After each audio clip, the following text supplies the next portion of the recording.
We enjoyed a one-night stay at the Boardwalk Resort at the end of January 2023, and in addition to documenting some of the ongoing renovations for you, I thought I would share why we decided to keep our DVC points even though we moved to Daytona Beach, which is only an hour and a half away from Disney World.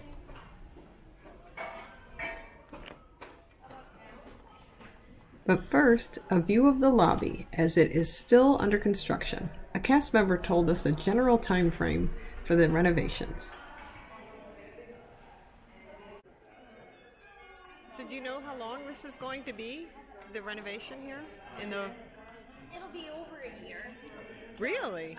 This is only going to be 2 months, and then they started on the inside, and then they're going to move over to the villa side. Okay, do you know when the new rooms are going to be available at the villas? Unfortunately, No, just who knows. Okay, so the lobby is the first thing that you're working on? the lobby just started next. Okay. And then we'll get everything about that, but that's not until the end of the year. Oh, great. Okay, thanks. Appreciate it. We definitely saw and heard signs that the Boardwalk Inn portion of the resort was getting worked on during our stay. You can barely make it out from this video, but this entire wing had all of the glass balcony doors covered in plastic. We also caught sight of some carts with drywall and torn up carpets being carted away. For us, we were staying on the other side of the building where the Boardwalk Villas rooms are located. The villas are part of the Disney Vacation Club, which is basically a Disney timeshare. We've been Disney Vacation Club members for years, and after realizing our dream of relocating to Daytona Beach, Florida in 2021, we assumed we would sell our DVC membership because day tripping was now a very real option for us. But once we were actually living here, we had a few epiphanies. So here are our top 4 reasons for keeping our DVC timeshare after relocating to Central Florida. Number 1. For us, the world aspect of Disney World doesn't just encompass the theme parks.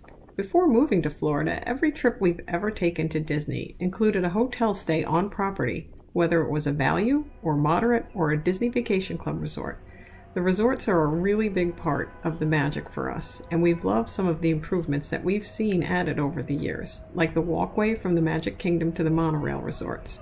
For people like us who see a Disney vacation as just an opportunity to take long walks within a huge, safe city, we didn't want to lose the resort aspect of our vacations.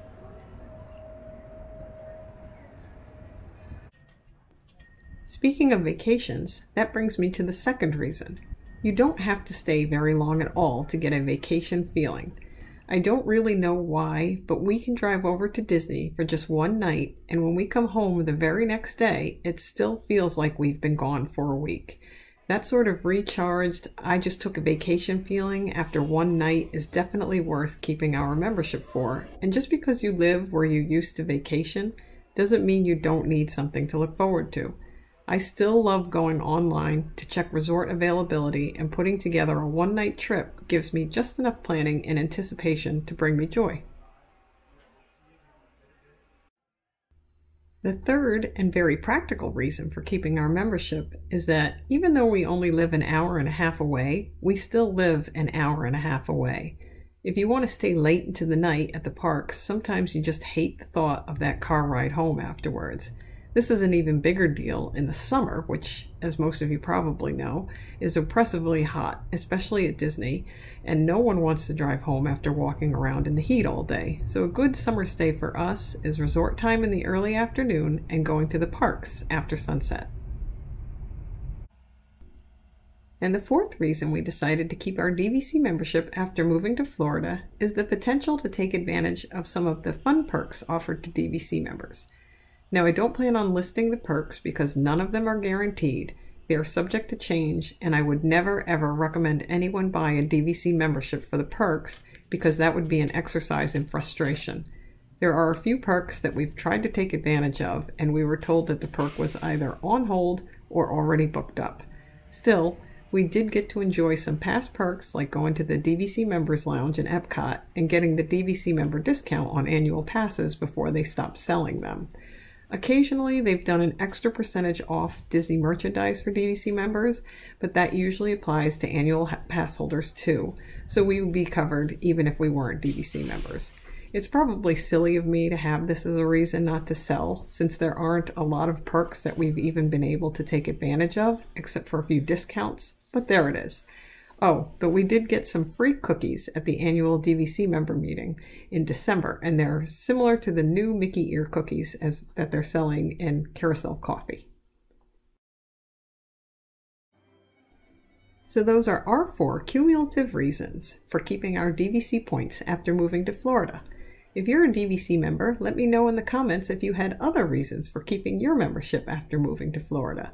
You can join us next week for our review of a value resort stay, as well as our review of one of the DVC perks currently being offered.